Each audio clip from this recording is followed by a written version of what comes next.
الحمد لله رب العالمين والصلاة والسلام على سيد المرسلين أما بعد فأعوذ بالله من الشيطان الرجيم بسم الله الرحمن الرحيم الصلاة والسلام عليك يا رسول الله وعلى آلك وأصحابك يا حبيب الله 16 ربیع الاول 1442 ہجری.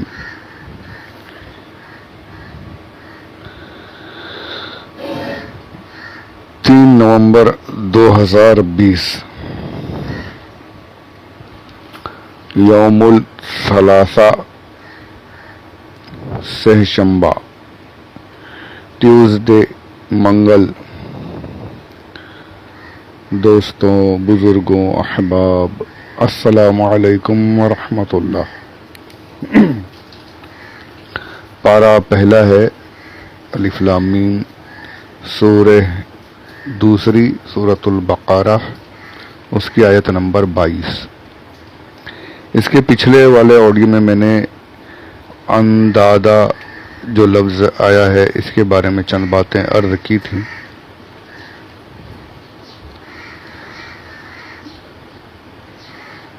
یہ بات سوچنے کی تھی کہ لفظ جمع کا استعمال کیا گیا ہے. یہاں پر بھی اللہ عز و جل نے ان مشرکین کی جہالت اور بے وقوفی کو ظاہر فرمایا. صاف صاف ارشاد فرما دیا کہ اس کے لیے برابری والے برابر مخالف مت ٹھہراؤ، اس کے مثل مت بناؤ، اس کے جیسا کسی کو مت سمجھو، شریک مت کرو کسی کو. وہ پاک ذات تو وہ ذات ہے کہ اس کا کوئی ایک بھی شریک نہیں ہو سکتا، اور تم ایسے جاہل ہو، ایسے بیوقوف ہو کہ تم نے کئی ایک بنا دیے، سینکڑوں بنا دیے، سینکڑوں معبود. بلکہ آج کے اس دور میں دیکھیں تو کروڑوں ہیں لوگوں کے الگ الگ معبود ہیں، 365 کروڑ، بلکہ اور بھی زیادہ. کہیں کسی پتہ نہیں کیا کیا چل رہا ہے. عرب کا حال تو یہ تھا کہ کہیں سفر پر نکل جاتے تو راستے میں 4 پتھر ڈھونڈتے، 3 پتھر کا چولہا بناتے، یعنی جو پرانے زمانے میں تھا 3 طرف دیوار جیسا بنا کے پھر اس میں بیچ میں لکڑی رکھتے اور آگ جلاتا. تو 3 پتھروں کو چولہے کے طور پر استعمال کرتے، اور چوتھا جو اچھا پتھر ہوتا سب میں نظر آنے میں دکھنے میں، جو چوتھا اچھا پتھر ہوتا اس کو معبود بنا لیتے، اس کی عبادت شروع کر دیتے. سفر میں یہ ہمارا معبود ہے، معاذ اللہ رب العالمین. تو یعنی جو ایک بھی اس کا شریک نہیں ہو سکتا، اس کے تم نے سینکڑوں بنا لیے. تو خود بیت اللہ شریف میں کعبۃ اللہ میں 360 جمع کر دیے تھے، تو اس کا تو ایک بھی نہیں ہو سکتا، تم نے اتنے بنا دیے. اس لیے جمع کا لفظ استعمال کیا گیا. یہ تمہاری بے وقوفی ہے کہ کوئی ایک شریک نہیں ہو سکتا اس کا، اور تم نے اتنے بنا دیے. مت بناؤ اس کے شریک. یہ میں نے بات وہاں پر رہ گئی تھی کہ عرض کرنا یہاں کر دی. اور پچھلا جو آڈیو تھا اس میں نے اللہ عز و جل کی برابر بنانے پر جو مذمت آئی ہے جو کتابوں میں، اور جو قرآن پاک کی آیت سے ثابت ہے، میں نے مختصراً پیش کی تھی. اس پر دیوبندی، وہابی، جتنے اور دوسرے باطل فرقے ہیں، وہ بڑے جوش و خروش کے ساتھ یہ آیت ہمیں پیش کرتے ہیں اور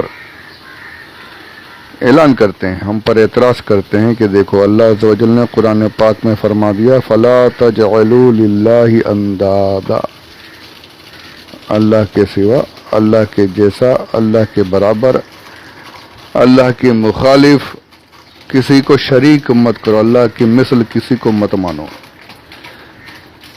مشرکین یہی کرتے تھے، وہ اپنے بتوں کو اللہ کے برابر سمجھتے تھے، اللہ کے جیسا، اللہ کی مثل سمجھتے تھے، اللہ کے سامنے سمجھتے تھے.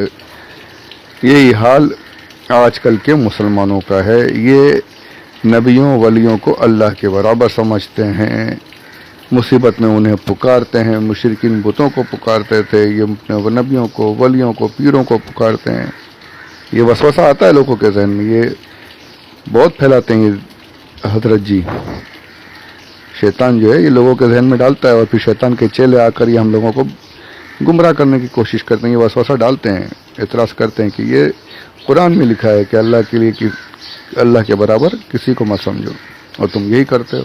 مشرکین اپنے بتوں کو پکارتے تھے، ان سے مدد مانگتے تھے، اور تم نبیوں ولیوں کو پکارتے ہو، یا رسول اللہ کہتے ہو، یا علی کہتے ہو، یا غوث کہتے ہو، ان کو مدد کے لیے پکارتے ہو۔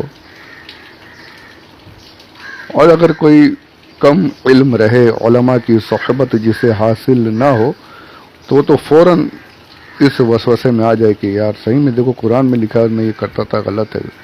اور یہی ہوتا ہے، پھر وہ علم کی کمی کی بنا پر شیطانی وسوسوں میں گرفتار ہو کر ہمارے بھائی ان کے پنجوں میں آ جاتے ہیں، گرفت میں آ جاتے ہیں۔ تو یہاں پر یہ اعتراض کا مختصراً جواب عرض کر دوں۔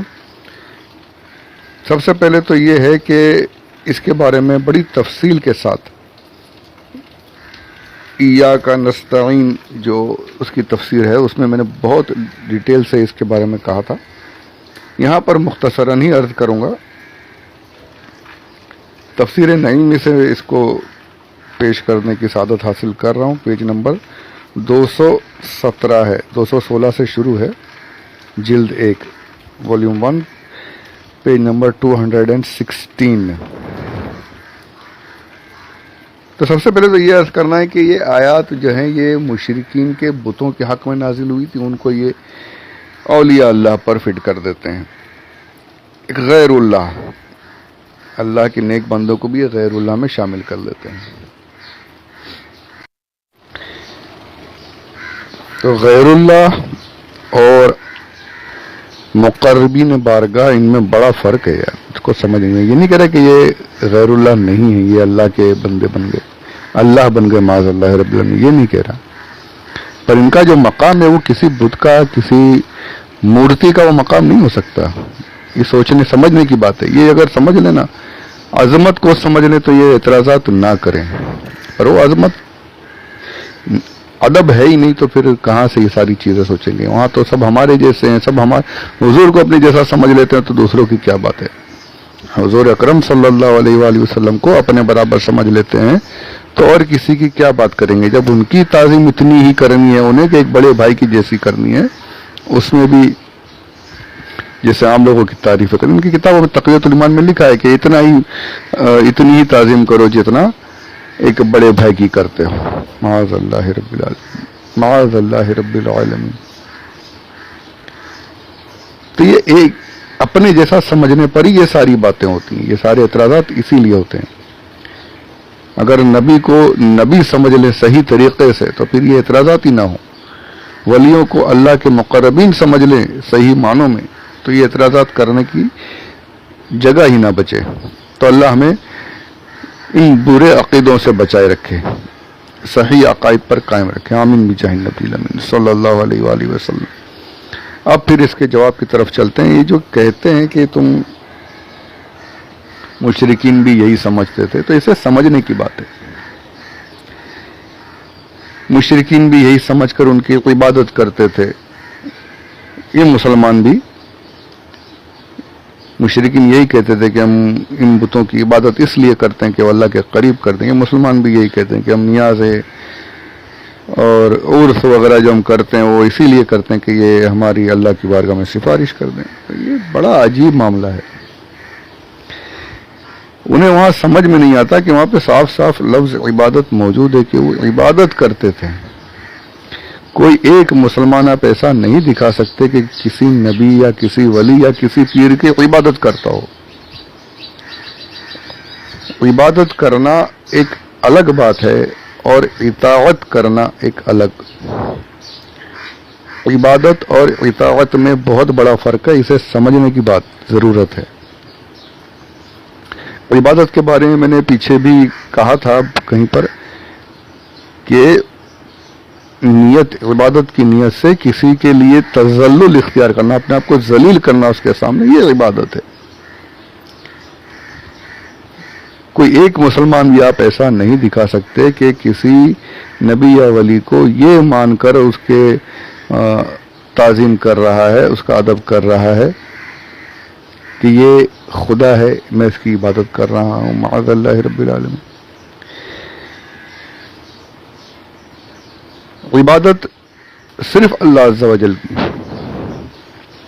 یہ جو درگاہوں کے پاس جا کر اگر کوئی جہالت کی بنا پر سجدہ کرتا بھی ہے تو میں نے بڑی ڈیٹیل سے بتایا کہ اس سجدہ کرنے والے کو روکا جائے گا، اور وہ اگر سجدہ کر بھی رہا ہے تو وہ خدا سمجھ کے نہیں کر رہا، وہ اپنی جہالت کی بنا پر۔ یہ سمجھ لیجیے، میں نے اس کی پیروی نہیں کر رہا، میں اس کے خلاف ہوں، یقیناً خلاف ہوں۔ اعلیٰ حضرت نے مزارات کو چومنے سے بھی منع فرمایا کہ دور رہو، دور 4 قدم دور رہ کر ان کی بارگاہ میں سلام عرض کرو، کہ ہم گناہ گار بندے، ہمارے یہ ناپاک ہاتھ ان مقدس ذاتوں کی مبارک مزارات پر لگے، یہ صحیح نہیں ہے، دور رہو، ادب کے ساتھ کھڑے رہو۔ تو سجدہ کرنا تو بہت دور کی بات ہے، اور اسی امام احمد رضا کو انہیں کو ہی بدنام کیا جاتا ہے کہ احمد رضا نے یہ نئے مذہب نکالے، معاذ اللہ رب العالمین۔ اور وہ بات پھر بہت لمبی ہو جائے گی، اپنا یہ موضوع کہیں اور چلا جائے گا۔ مطلب کہنے کا یہ ہے کہ عبادت ایک الگ چیز ہے اور اطاعت ایک الگ چیز ہے۔ اللہ عز و جل نے خود قرآن پاک میں ارشاد فرمایا ہے، اطیعوا اللہ و اطیعوا الرسول، اور اولی الامر منکم بھی ہے اس میں، اللہ کی اطاعت کرو، اللہ کے رسول کی اطاعت کرو، تم میں جو علم والے ہیں، جو اولی الامر ہیں، ان کی اطاعت کرو۔ عبادت اگر ایک ہوتی، اطاعت اگر ایک ہوتی، عبادت اور اطاعت میں فرق نہ ہوتا تو اللہ عز و جل یہاں اطاعت کے لیے رسول کا استعمال کرتا ہی نہیں، اپنے ساتھ حضور کا استعمال کرتا ہی نہیں۔ صاف صاف پتہ چل رہا ہے کہ عبادت ایک الگ ہے اور اطاعت ایک الگ ہے۔ یہاں پر یہ بھی سمجھ لیجئے کہ اطاعت ہر کوئی کرتا ہے، ہر کوئی، یہ جو اعتراض کرنے والے ہیں یہ بھی کر رہے ہیں، اطاعت ایسا کوئی نہیں جو اطاعت نہیں کرتا۔ ہر بچہ اپنے والدین کی اطاعت کرتا ہے، ان کے حکم مانتا ہے، ان کے لیے جو وہ فرماتے ہیں وہ کرتا ہے ہر بچہ۔ جو لائق بچہ ہوگا، نالائق نہیں کرتے وہ دوسری بات ہے۔ اب یہ نالائق ہی ہیں جو اللہ اور رسول کی اللہ عز و جل کی عبادت اور رسول کی اطاعت سے بھاگ رہے ہیں، اطاعت کو عبادت کا نام لے دیتے ہیں، معاذ اللہ رب العالمین۔ تو یعنی کہنے کا مطلب یہ ہے کہ والدین کی اطاعت ہر بچہ کرتا ہے، استاد کی اطاعت ہر شاگرد کرتا ہے۔ یہ کل ہوم ورک کر کے لانا ورنہ پٹائی ہوگی، یہ تو ہوگا ضرور چاہیے، یہ یاد کر کے آنا، وہ اس نے اطاعت کر لی، سن لیا، یاد کر رہا ہے، لکھ رہا ہے، پھر آ کے سنا رہا ہے، اطاعت ہو گئی نا۔ بیٹا یہ اٹھا کر لا کر دو، لا کر دے رہا ہے، یہ جا کر پرنسپل کو پہنچا دو، میری طرف سے یہ فائل جو ہے جا کر رہا ہے، وہ ان کا حکم مان ہی رہا ہے نا، اطاعت ہے، یہ عبادت تھوڑی ہے۔ تھوڑا بڑا ہو گیا، پیر و مرشد وغیرہ کوئی مل گئے، ان کے ساتھ لگ گیا، ان کے حکم کو بجا لا رہا ہے، یہ اطاعت ہے، عبادت تھوڑی ہے۔ ہر امت نے اپنے نبی کی اطاعت کی ہے، جو نبی نے فرمایا ہر امت نے یہ کیا، اللہ عز و جل کے حکم سے ہی کیا، تو یہ سب کیا ہے؟ یہ اطاعت ہے، عبادت نہیں۔ ہر ولی کی اطاعت کی جاتی رہی، ان کے ساتھ جو ان کے مریدین رہے، انہوں نے تو جو کچھ کیا وہ تو ساری کتابوں میں موجود ہے، یہ اطاعت تھی، عبادت نہیں۔ تو عبادت الگ چیز ہے، اطاعت الگ چیز ہے، کسی کے حکم کو ماننا یہ الگ چیز ہے، ان کی باتوں پر عمل کرنا، ان کی تعظیم کرنا، اطاعت کرنا، یہ شرک نہیں۔ عبادت یہ صرف اللہ کا خاصہ ہے، اطاعت بندوں کی بھی کی جاتی ہے اور کی جاتی رہے گی، اس میں کوئی شرک، کوئی غلط بات نہیں ہے۔ تو یہ جو اب یہاں پر یہ بھی سمجھنے کی بات ہے کہ عبادت اور اطاعت کو مختصراً سمجھ لیں کہ عبادت یہ ہے کہ کسی کو مستقل، یعنی اب یہ جو میں اس کی تعظیم کر رہا ہوں، یہ تعظیم کے لائق یہ خود سے بنا ہے اور ہمیشہ رہے گا۔ کسی کے بارے میں یہ سوچ لینا کہ میں جو اس کی تعظیم کر رہا ہوں، اس کا ادب کر رہا ہوں، یہ اس ادب کی وجہ جو ہے یہ اسے خود سے حاصل ہے، یہ جو مقام جو اسے ملا ہے یہ خود سے حاصل ہے، اور اس یہ مقام کبھی جائے گا نہیں، یہ ہمیشہ اس مقام پر قائم رہے گا، خود سے ہے، ہمیشہ ہے، تو اس لیے میں اس کی تعظیم کر رہا ہوں، یہ شرک ہو جائے گا۔ خود سے پرماننٹ کسی کو سمجھ لینا یہ شرک ہے۔ یہ صرف اللہ کا خاصہ ہے کہ اللہ ہی عز و جل وہی ذات ہے، اللہ ہی ہے کہ جو خود سے تمام تعظیموں کے لائق ہے اور ہمیشہ تعظیموں کے لائق رہنے والا ہے۔ اب اس کی جو ہے عبادت کی جائے گی اور وہی عبادت کے لائق ہے۔ اور اگر کسی کے بارے میں یہ عقیدہ رکھے کہ اللہ عز و جل نے اسے یہ مقام عطا فرمایا ہے، میں اس کی تعظیم کروں اس مقام کی بنا پر، اور یہ مقام اللہ عز و جل جب چاہے، ان کا یہ مقام یہ اس دنیا سے جانے کے بعد قیامت کے بعد یہ سارے مقامات ختم ہو جائیں گے، ان کا جو دوسرا مقام ہے وہ ملے گا۔ یہ اپنے مقام پر جو آج میں ان کو جس مقام پر سمجھ رہا ہوں یہ ہمیشہ رہنے والا نہیں ہے، ہمیشگی کی ذات اللہ کی ہے، ہر ایک کو فنا حاصل ہے۔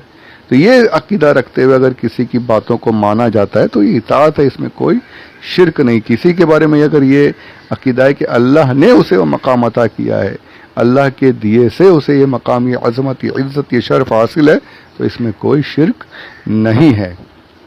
تو یہ فرق اگر سمجھ لینا تو یہ ساری باتیں اپنے آپ ختم ہو جائیں، شیطان کا وسوسہ بالکل کٹ جائے۔ تو یہ سمجھ کر کے انشاءاللہ اگر رہیں گے تو عقیدے بھی محفوظ رہیں گے اور صحیح معنوں میں اللہ کی عبادتیں بھی ہوتی رہیں گی، اللہ کے نیک بندوں کی عظمت اور تعظیم بھی ہوتی رہے گی انشاءاللہ عز و جل۔ تو پروردگار ہمیں صحیح عقائد پر قائم رکھے، شیطانی وسوسوں سے بچائے رکھے، آمین۔